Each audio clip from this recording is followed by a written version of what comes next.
Hello guys, আমি Dipen. Welcome back to my channel Deep exclusive. So এখন আমি এই ভিডিওর মধ্যে তিনটে এক্সাইটিং নিউজকে নিয়ে কথা বলবো। সো প্রথমে আমি অবশ্যই আসবো ভূত বাংলাকে নিয়ে। অক্ষয় কুমার এবং প্রিয়দর্শনের জুটি আরও একবার কিন্তু আসছে আফটার 14 ইয়ার্স।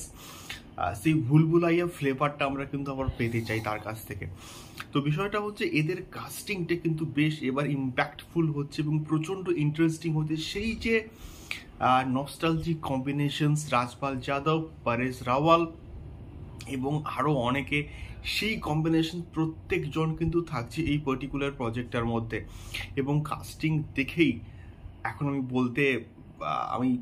বলার ইচ্ছা হচ্ছে যে সিনেমাটা সুপার ডুপার হিট হবে। এবং তার সঙ্গে সঙ্গে তিনজন কিন্তু হিরোইন এই পার্টিকুলার প্রজেক্টের মধ্যে কিন্তু থাকতে চলেছে।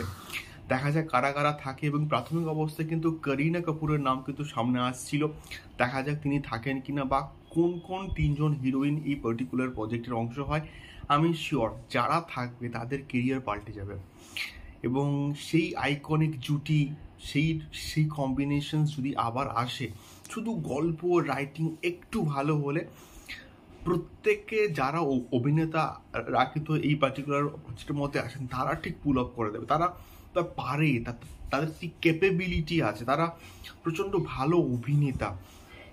আমি শিওর রাইটিংটা একটুখানি স্ট্রং হওয়াটা কিন্তু দরকার এই পার্টিকুলার প্রজেক্টটা। দেখা যায় কেমন হয় ভূত বাংলো। তোমরা কারা কারা এক্সাইটেড আমাকে অবশ্যই কিন্তু কমেন্ট বক্সে কমেন্ট করে শেয়ার করতে পারো। তো এখন আমি এই ভিডিও সেকেন্ড কথা বলবো অবশ্যই দেবদাকে নিয়ে এবং প্রতীক্ষাকে নিয়ে। এবং প্রাথমিক অবস্থায় কিন্তু আমরা জানছিলাম যে প্রতীক্ষা, অর্থাৎ যেখানে মেন লিড কাস্টে কিন্তু থাকতে পারে দেব এবং আমাদের তাসনিয়া ফারিন, এবং এমনটা কিন্তু মোটামুটি আপডেট উঠে আসছিল। সো সেই পার্টিকুলার প্রজেক্টটা থেকে সম্ভবত তাসনিয়া ফারিন ব্যাকআউট করেছে, অর্থাৎ ভিসার কারণে হয়তো তিনি ভিসা পাচ্ছেন না বা ভিসা পাওয়ার সমস্যা হচ্ছে। এই পার্টিকুলার কারণটা, এটা খবরটা মার্কেটে ছড়াচ্ছে এবং কতটা অথেন্টিক, কতটা সত্যি আমি কিন্তু জানি না। তো এই খবরটা কিন্তু মার্কেটে ছড়াচ্ছে যে ভিসার কারণে, ভিসার প্রবলেমের কারণে কিন্তু তিনি তার এখানে আসা বা যেখানে শ্যুট হবে সেখানে যাওয়াটা কিন্তু প্রবলেম হচ্ছে।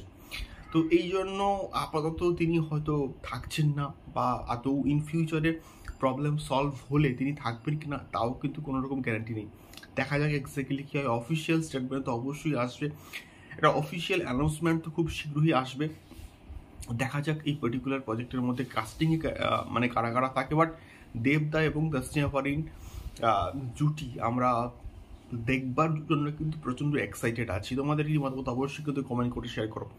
তৃতীয় আপডেটটা অবশ্যই কিন্তু বেঙ্গল টকিজকে নিয়ে, দেবদাকে নিয়ে। এবং তো বেঙ্গল টকিজের আপকামিং যে প্রজেক্ট, সেই পার্টিকুলার প্রজেক্টের মধ্যে সম্ভবত দেবদা থাকছে না। এবং আপনার প্রতীক্ষাতে অবশ্যই দেবদা থাকছেন।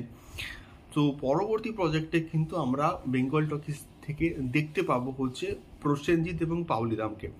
এমনটাই কিন্তু মোটামুটি আপডেট উঠে আসছে। এবং এই পার্টিকুলার প্রজেক্টটা অভিজিৎ সেনই ডিরেকশন দেবেন কিনা এখন অব্দি কিন্তু সেই খবরটা আসেনি। বাট দেখা যাক কি হয়। আমরা প্রসেনজিৎকে এরকম একটা ক্যারেক্টারে কিন্তু দেখার জন্য বেশ এক্সাইটেড আছি। তোমাদের কি মতামত এই তিনটে পার্টিকুলার বিষয় কিনে অবশ্যই কিন্তু কমেন্ট করে শেয়ার করো। দেখা হচ্ছে পরবর্তী ভিডিওতে। টাটা।